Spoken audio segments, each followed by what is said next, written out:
से आप सभी लोग एक और टॉपर की कॉपी लेकर आया हूं एनालिसिस करने के लिए। स्वागत है आप सभी लोगों का मेरे यूट्यूब चैनल पे। तो आप देख सकते हैं कि सबसे पहले आप देखिए कि 70th बीपीएससी हिंदी माध्यम टॉपर राजू कुमार जी की कॉपी है, जिनकी रैंक 72 आई है।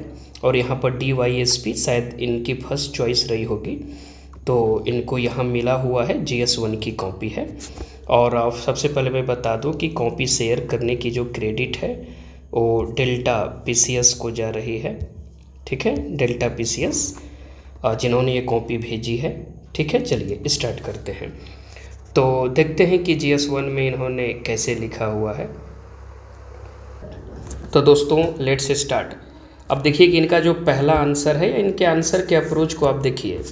और इनका जो पहला आंसर है वो इनका आंसर कैसा है, और यहाँ पर आप देख सकते हैं कि इन्होंने जो इंट्रो लिया है कि ब्रिटिश संसद द्वारा पारित या प्रथम परिषद अधिनियम, ये तो सही है। उद्देश्य प्रशासन में भारतीयों की भागीदारी बहुत बढ़िया। ये जो कंटेंट है ना, ये लक्ष्मीकांत में जो आप एक्ट्स पढ़ते हैं हिंदी मीडियम वाला, तो उसमें इसी तरह से लिखा हुआ है, बहुत बढ़िया है। इन्होंने प्रावधान लिख दिया 1 2 3, आप देख सकते हैं, बड़ा ही फैक्चुअल है। और इसके बाद अगर हम आगे बढ़ते हैं दोस्त, तो इनका भी यही अप्रोच है कि ये इस तरह से कुछ एरो पॉइंटर दिए हैं। पोर्टफोलियो आप देख सकते हैं, ये ऑर्डिनेंस के लिए है अध्यादेश। मद्रास मुंबई प्रेसिडेंसी शक्तियाँ वापस कर दिया, क्योंकि यहाँ पर ना लेजिस्लेटिव डिसेंट्रलाइजेशन हुआ था, बहुत बढ़िया है। चलिए, इसके बाद इन्होंने आलोचना भी यहाँ पर किया है बॉक्स बनाकर। तो अप्रोच आप लोग देखते चलो, ठीक है। और इनका जो कंक्लूज़न है वो देखिए कि इस प्रकार परिषद 1861 भारतीय की भागीदारी को बढ़ाकर ब्रिटिश राजनीति प्रमुख को बढ़ाने का प्रयास किया है। ठीक है, प्रभुत्व है, सॉरी प्रभुत्व है, आई एम सो सॉरी। तो राजनीतिक प्रभुत्व को बढ़ाने का काम किया है। बहुत बढ़िया इंट्रो है। चलिए नेक्स्ट। अब यहाँ पर आप देखो कि जो क्विट इंडिया वाला था, इनका अप्रोच क्या है। डेट से शुरू किया, बहुत बढ़िया है। उसके बाद ग्वालिया टैंक गांधी जी, चलिए ठीक है, इंट्रोडक्शन काफ़ी बढ़िया है। और इन्होंने शायद बॉल पॉइंट पेन यूज किया है। ठीक है, चलिए। तो यहाँ देख सकते हैं कि बिहार की भूमिका इन्होंने हेडिंग दे दिया, 1 2 3 4 5 लिख दिया। ऑपरेशन 0 आवर को इंग्लिश में लिख दिया, तो ये थोड़ा सा आप कर सकते हैं। सचिवालय कांड लिख दिया। उसके बाद इन्होंने आज़ाद दस्ता 1943 का ये लिख दिया। उसके बाद सियाराम दल लिख दिया। तो काफ़ी बिहार से रिलेटेड सियाराम दल, महिलाएं यहाँ पर कर दिया, कुछ महिलाओं का नाम, ये सब ना, जैसे अगर आप मेंस देने वाले हो तो कुछ जो कंटेंट आपके पास नहीं है तो आप टॉपर कॉपी से उठा लो।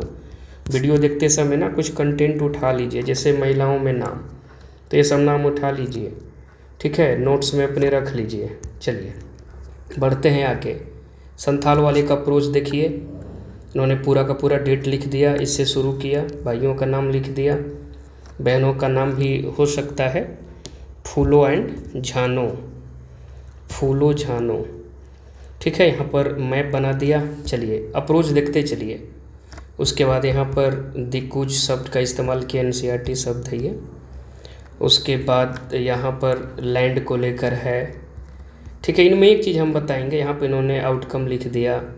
और इसमें आप देखो कि ये जो अप्रोच है, ये काफ़ी नया अप्रोच लग रहा है कि आप ऐसे ऐसे जिग जैग फ्लो चार्ट बनाते हुए आओ और दोनों साइड में लिख दो। तो ये भी अप्रोच आगे भी आपको आंसर में हम दिखाएंगे। पटना कलम वाले आंसर में देखिए एक इंट्रो है। इंट्रो के बाद जो पूछा गया है, जैसे विशेषताएं इन्होंने लिख दिया पॉइंट वाइज करके। ठीक है, और विशेषताओं के बाद उदाहरण दे दिया, और उसके बाद ये सारे के सारे फीचर्स को बता दिया। उसके बाद इसके डिक्लाइनेशन, पतन का भी कॉन्सेप्ट दे दिया कि क्यों पतन हुआ, और उसके बाद इंट्रोडक्शन दे दिया। और इन्होंने दिया कि बिहार सरकार 2010, इसमें क्या इन्होंने लिखा है, कैलेंडर प्रकाशित। चलिए भी ठीक है, नया अप्रोच है ना, इसको भी नोट कर लीजिए। 2010 से बिहार सरकार पटना कलम पे कैलेंडर भी प्रकाशित कर रही है। चलिए यहाँ पर देखते हैं art and architecture of Maurya, तो हड़प्पा से इन्होंने शुरू किया। उसके बाद अप्रोच देखना इनके फ्लो चार्ट्स वगैरह में, जैसे अगर हम कला स्वरूप की बात करें तो 2 भाग में, तो चलिए बढ़िया है, फ्लो चार्ट है। ऐसे भी लिखा जाता है। उसके बाद महाविहारा, उसके बाद आगे देखो स्तंभ के बारे में लिख दिया, बॉक्स में कर दिया ये। उसके बाद स्तूप कर दिया इन्होंने, कुछ फीचर्स और स्तूप का यहाँ पे डायग्राम बना दिया। बढ़िया अप्रोच है। उसके बाद महाविहारा ऐसे करके समग्रता कर दिया। चलिए लॉन्ग वाले में आप देख लीजिए, चंपारण नील आंदोलन को लेकर इन्होंने लिखा, अप्रैल 1917 महात्मा गांधी। उसके बाद इन्होंने एक यहाँ पर बिहार का मैप रीजन का दे दिया। उसके बाद यहाँ पे इन्होंने क्या लिखा, प्रारंभ कैसे हुआ, 1 2 3 4 5, ठीक है अप्रोच। उसके बाद कारण इन्होंने लिखा, कारण को 2 भाग में बटाया, औपनिवेशिक नीतियाँ और 3 कठिया सिस्टम। फिर उन्होंने दिखाया कि औपनिवेशिक मतलब जो कॉलोनियल पॉलिसीज़ थी वो कैसे रिस्पॉन्सिबल थी। बढ़िया अप्रोच है। हेडिंग डालो और टू द पॉइंट लिखते हुए निकलो, 3 कठिया सिस्टम, ठीक है। उसके बाद इन्होंने रिजल्ट लिख दिया, परिणाम, ये भी पॉइंट में है, स्टार पॉइंटर इन्होंने दिया है, कहीं एरो पॉइंटर दिया है। और उसके बाद अंततः कर दिया। फिर भारतीय स्वतंत्रता संग्राम पर प्रभाव, बढ़िया अप्रोच है, देख लो। हालांकि जो 81 वाले रहे शर्मा जी, उनसे उनकी हैंडराइटिंग थोड़ी सी और अच्छी लग रही है। इनकी भी हैंडराइटिंग अच्छी है, ऐसी बात नहीं है। उसके बाद जैसे प्रभाव पूछा तो इन्होंने प्रभाव दिखा दिया, पॉइंटर में कुछ लीडर्स का नाम दे दिया। अप्रोच देख लो दोस्त, ठीक है। जैसे जैसे कॉपियाँ और आएंगी वैसे वैसे हम आपको दिखाते रहेंगे। फिर उन्होंने यहाँ पर एक पेज, तो कोई दिक्कत नहीं है। और यहाँ आ जाते हैं, इन्होंने किस पर लिखा है, एक्सपेंशन ऑफ वेस्टर्न एजुकेशन। तो यहाँ पर आप देख सकते हैं कि भारत परिषद अधिनियम 1913 में 1 लाख रुपए का प्रावधान शुरू किया। चलिए ठीक है, ये इंट्रोडक्शन के लिए है। और पश्चिमी शिक्षा संबंधी आपका संगठन समिति इन्होंने लिखा, ठीक है। तो यहाँ पर इन्होंने पूरा का पूरा लिखना शुरू किया है। शिक्षा का माध्यम, तमाम चीज़ें आप देखते रहिए यहाँ पर। उस डिस्पैच है, हंटर आयोग है, सब कंटेंट है, ठीक है। उसके बाद सैडलर आयोग भी है, बहुत सुंदर है, ठीक है, ठीक है। उसके बाद आप देखो कि यहाँ पर कुछ बिहार राज्य के निर्माण, प्रिंस ऑफ वेल्स कॉलेज, ये 1955, पूषा कृषि विश्वविद्यालय 1904, सारा कंटेंट है, बहुत सुंदर है। कंटेंट और प्रेजेंटेशन में कमी नहीं है, बहुत बढ़िया है, ठीक है। आप देखते चलिए, समग्रता कर दिया यहाँ पर कंक्लूड, और एक पेज इन्होंने, ठीक है, उतना हो ही गया। अब ये करंट वाला रहा, तो दिल्ली विधानसभा चुनाव, और इसमें इन्होंने कुछ पार्टियों का जिक्र किया, विपक्षी दलों की एकजुटता। उसके बाद इन्होंने इंडिया गठबंधन, ठीक है, की टर्म्स भी यूज किया है। गठबंधन की राजनीति, ये थोड़ा सा हिस्टोरिकल बैकग्राउंड में चले गए हैं, इनको थोड़ा सा मतलब यहाँ पर करंट पे रहना चाहिए था क्योंकि शॉर्ट है, बट ठीक है। दिनेश गोस्वामी समिति से कंक्लूड कर दिए। उसके बाद यहाँ पर रशिया यूक्रेन वार है, बड़ा ही फैक्चुअल है, इन्होंने शुरू किया। उसके बाद आप देखते चलो क्या क्या यहाँ पर प्रभाव है, इम्पैक्ट है, वो विश्व राजनीति पर प्रभाव, यहाँ पर हेडिंग दे दिया, ऐसे करके पॉइंट्स लिख रहे हैं। विश्व का 25% गेहूं का निर्यात रूस और यूक्रेन दो, बहुत बढ़िया ये फैक्ट है। देखो मेंस में ऐसे आंकड़े याद कर लो फैक्चुअल, और इसको लिखो, यहाँ पर कंक्लूज़न है। और यहाँ पे कुंभ वाला है, तो ये भी ठीक है, बहुत बढ़िया है। और आप देखो यहाँ पर कि प्रतीक के रूप में, तो जो पूछा है ना उसको यहाँ पर आपको एक सब हेडिंग देते हुए उसमें आप सांस्कृतिक लिख दें, क्योंकि पूछा ही था। धार्मिक विश्वास का, ये अप्रोच सही है, क्योंकि देखो सामाजिक समता का, तो जो जो पूछा था ना, तो वो आयाम आपको, मतलब ओवरऑल क्या है ना कि you have to open the dimensions. जो क्वेश्चन में डायमेंशंस पूछा है वो आप डायमेंशन हेडिंग डाल के उसको दिखा दो। अगर नहीं भी पूछा है तो आप अपने से ना एक डाइवर्स जो है वो आप डायमेंशन ज़रूर खोलो। ये अप्रोच है लॉन्ग में ज़्यादा आंसर में। और अगर एसे में शेयर करूँगा, आप देख लेना, तो एसे में भी आपको डाइवर्सिफाइड अप्रोच ओपन करना पड़ेगा, ठीक है। उसके बाद यहाँ पर कास्ट बेस्ड सेंसस के बारे में उन्होंने इंट्रो दिया, हाँ, 2 अक्टूबर 2023 को। उसके बाद यहाँ पर आवश्यकता लिखा, यहाँ पर क्यों इसकी आवश्यकता है, और एक आपको महत्व है। देख रहे हो ना, पूरा सब हेडिंग दे रहे हैं ये लोग। और फिर यहाँ पर देखो जिग जैग, ये देख रहे हो ना अप्रोच, ये भी सही है। जिग जैग ऐसे करके दोनों साइड में लिखते हुए निकल जाइए। जीएस लिखने का शानदार तरीका होता है। आलोचना कर दिया, उसके बाद कंक्लूड कर दिया।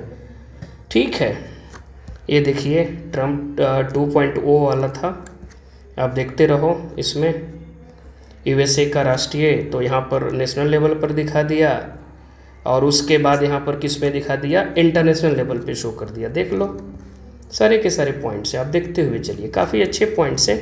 और एक चीज़ और मुझे समझ में आ रही है कि देखो, जो चीज़ पूछा है उसका हेडिंग डालो, उसके बाद उसके छोटे छोटे पॉइंट्स लिखना शुरू करो। और देखो ज़्यादा से ज़्यादा लिखो, कंटेंट्स और पॉइंटर ना ज़्यादा बनाओ। पॉइंटर ज़्यादा बनने पे मार्क्स मिलते हैं। जैसे मैं एग्जांपल दूं कि यूपीएससी में जो है ना, जैसे GS 3 होता है, इसमें इकोनॉमिक डेवलपमेंट के क्वेश्चंस आते हैं, या जो सिक्योरिटी वाला है, आप उसमें देखोगे आई थिंक इन्वायरमेंट भी उसमें है, तो उसमें मार्क्स कम आते हैं। और जिनके भी अच्छे मार्क्स आते हैं उन्होंने बहुत सारे पॉइंट्स लिखे रहते हैं। तो अगर मार्क्स नहीं उठ रहे हैं तो पॉइंट्स ज़्यादा बनाओ, ये मैं समझे कि नहीं फ्रेंड। तो वहाँ पे आप ना पॉइंट्स जो है ज़्यादा बनाने की कोशिश करो, मार्क्स जो है अपने आप बढ़ेंगे। ठीक है, चलिए तो आप देख लीजिए कॉपी। बढ़ते हम लोग आगे, मैं GS2 भी अपलोड कर दूंगा। ये UGC जो UCC वाला है ना, जो यूनिफॉर्म सिविल कोड का शायद इन्होंने किया है, एक समान नागरिक संहिता, तो देख लीजिए इन्होंने लॉन्ग वाला यहाँ पर लिखा हुआ है। ठीक है, और यह कानून, विवाह, तलाक, मतलब जनरल पॉइंट्स हैं। ऐसा नहीं है कि आप हर चीज़ में बहुत ही ज़्यादा आप डाटा और प्रेजेंटेशन दो ही, कुछ क्वेश्चंस में आपको जनरलाइज आंसर लिखने होते हैं। आर्टिकल 44, चलो ये सब तो बेसिक चीज़ें हैं। फिर इन्होंने निर्णय पे दे दिया, शाह बानो मामला 1985, उसके बाद सहरा बानो 2017-18, देख रहे हो कि नहीं, बहुत सारे इन्होंने सुप्रीम कोर्ट के केसेस भी बताए हैं। उसके बाद देखो यहाँ पर सकारात्मक परिवर्तन, ये सब आपको सब हेडिंग खोलने की आवश्यकता है, जिसमें आप सामाजिक यहाँ पर लिखने की कोशिश करोगे। उसके बाद सांस्कृतिक वाले पॉइंट्स यहाँ पर बनाओ। भले उत्तराखंड को लेकर था, लेकिन कुछ तो उत्तराखंड का कॉन्सेप्ट डाल दो, बाकी तो जनरल चीज़ें हैं जो आपको UCC से रिलेटेड है वहीं लिखने हैं। जो जनरल चीज़ें आप पढ़ते हो, थोड़ा बहुत स्पेसिफिक उत्तराखंड में क्या हुआ भाई, वहाँ पर किस तरह से लिव इन रिलेशनशिप को लेकर बोला गया कि रजिस्ट्रेशन है, 30 डेज़ है, डिस्ट्रिक्ट मजिस्ट्रेट को पावर दिया गया, तो वो थोड़ा सा फैक्चुअल आप स्टार्टिंग में भी डाल सकते हो, क्योंकि उत्तराखंड को लेकर था। उसके बाद आप जनरलाइज कर दीजिए जो आपको आता है, जैसे कि इन्होंने किया है, देख लो यहाँ पर, देख रहे हो कि नहीं, उत्तराखंड की चर्चा उतना कहाँ है, तो वहीं आपको जनरलाइज ही करना है। थोड़ा बहुत आपने करंट में पढ़ा है क्या क्या हुआ या न्यूज़पेपर में, उसके बाद आप सीधे जनरलाइज कर दीजिए पॉइंट्स को, देख लीजिए आपके आंसर सही हो जाएंगे, क्योंकि रिलेटेड चीज़ें तो हैं। ठीक है, चलो तो ये रहा। और इसके बाद जो है यहाँ पर इन्होंने जो लॉन्ग किया है, ये किया है 1 नेशन 1 इलेक्शन, इसको भी देख लो। एक राष्ट्र एक चुनाव के संबंध में पूर्व राष्ट्रपति रामनाथ कोविंद की अध्यक्षता में, चलिए भी ठीक है, जो समिति बनी थी कमेटी। उसके बाद देख लो कि 2029 तक ये सिफारिश, तात्पर्य क्या है इसका, आपको ऐसे ब्रेक करना पड़ेगा सब हेडिंग। ठीक है, अन्य समितियाँ यहाँ पर देखो आ रहा है। Then after you will find कि संघीय ढांचे पर नेतार्थ, ये देख लो। ऐसे करके फिर से आपको जिग जैग फ्लो बना दो, आपको जैसे अच्छा लगे, आप चाहे ऐसे ऐसे ऐसे कर लो, या फिर आप जो है इस तरीके से करके 1 2 3 4 कर दो, या ऐसे कर दो। थोड़ा सा डाइवर्सिफिकेशन रखो GS लिखने के लिए। ठीक है, और पॉइंट एकदम मतलब थोड़ा मैच करना चाहिए जो पूछा गया है इस प्रकार से। उसका देखो नकारात्मक तो अपने आप यार खुलने लगेगा, पॉइंट सकारात्मक नकारात्मक चीज़ों को लगोगे लिखने, तो देख लो। ठीक है ना, तो थोड़ा प्रैक्टिस करने की आवश्यकता है। और सच बोलिए तो इनसे अच्छी जो कॉपी मुझे लगी है, हालांकि इनकी भी कॉपी अच्छी है, इन्होंने भी 72 भाई टॉपर है, ऐसी बात नहीं है कि कॉपी खराब होगी, समझे। इन्होंने GS2 भी शो करेंगे, इसे भी शो करेंगे, ऐसे करके आप पॉइंट, तो ये भी एक अप्रोच है, सीख लो कि भाई जैसे कि शर्मा जी की कॉपी से आप क्या सीख सकते हैं, जो टॉपर 81 रैंक रहे कि उनका फ्लो चार्ट कैसा रहा, और इनमें आप एक डाइवर्सिफिकेशन देख लो और अपने आंसर में मिक्सअप करके लिखो, तो एक डाइवर्सिफिकेशन भी हो जाएगा। आगे की राह देख लो, तो वे फॉरवर्ड ना, इंग्लिश में जैसे हम लोग वे फॉरवर्ड लिखते हैं, तो ये भी लॉन्ग वाले में अप्रोच सही है। और जीएस आप कई तरीके से लोग करते हैं, पहले लॉन्ग करते हैं, शॉर्ट करते हैं, फिर ये, और इनका ये डीआई है, तो डीआई में नहीं देखने जा रहा हूँ, चेक करने आप देख लो, एनालिसिस करने देख लो। इन्होंने मतलब ये मैं बोलूँगा कि जो एक होता है ना सारणी, ये प्रिपेयर कर लो, और सारणी अगर प्रिपेयर करते हैं तो इजी हो जाएगा क्वेश्चन सॉल्व करना, थोड़ा इसमें वक्त लगेगा, बाकी इजी हो जाएगा। नहीं अगर प्रिपेयर करते हैं, अगर आपके आंसर सही आ रहे हैं तो वहाँ भी मार्क्स मिलते हैं, लेकिन वहाँ थोड़ा डिफ़िकल्ट हो जाएगा, समय लगेगा। ओवरऑल तो एक ही चीज़ हो जाता है। देखिए यहाँ पर 3 रेशियो आया है, और इसके बाद जो है बी वाला ये आंसर इन्होंने लिखा है, देख लो, ठीक है। तो डीआई का भी सही अप्रोच है। जैसे 71 में हम लोग डीआई इस बार टोटल क्यों सही कर दिए, 72/72।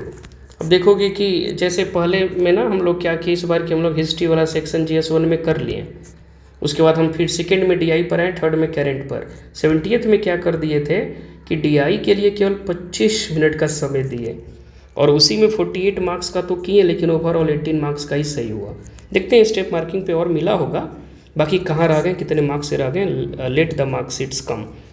तो यहाँ पर आप देखो कि अप्रोच क्या है, डीआई को लास्ट में बनाना सही अप्रोच नहीं है, या तो पहले बना लो या तो सेकेंड स्तर पे जरूर बना लो, लास्ट में मत रखना डीआई अगर आप मेंस देना चाहते हैं तो।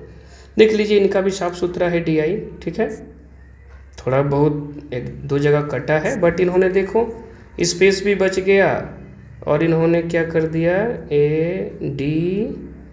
ADC, हाँ देखो ई 5 कर दिया इतने में ही, देख लो, और स्पेस भी बच गया, देख रहे हो कि नहीं, ई यहाँ पर ई है, और स्पेस भी बच गया, कम से कम 1 पेज बचा, 2 पेज बचा, देख रहे हो 3 पेज बचा, बाप रे, हम लोग का पेज ही नहीं बचा।